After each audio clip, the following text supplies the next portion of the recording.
proceed tayo sa survey. Point survey para makita natin yung screen natin. Okay?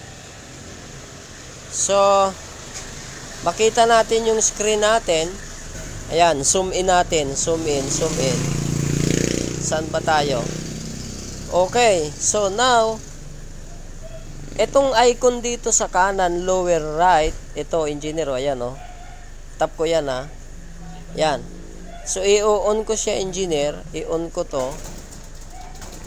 I-on ko siya. Okay. And then, para mag-activate yung tilt. So, i-ganon-ganon ko lang siya, yung tilt sensor, no? Yan, okay na. So, once na nag-check na yan, ito naka-check, makikita nyo naka-check dito. So, activated yung inclination at 60 degree correction. Ngayon, ito na rin yung ating measure button. Ngayon, yung background natin na Google image background, pwede naman nating palitan. So, pwedeng itap ko to. Ito, itap mo to sa lower left. Ito, engineer. Ito yung map background, so itap ko to. Then dito ako sa open street map.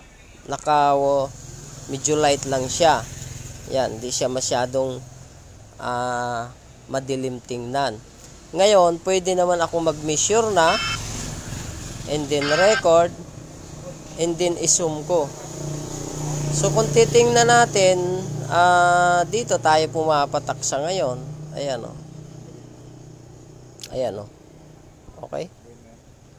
So, kung titingnan mo, engineer, pag zoom in ko, dito tayo pumapatak. Okay?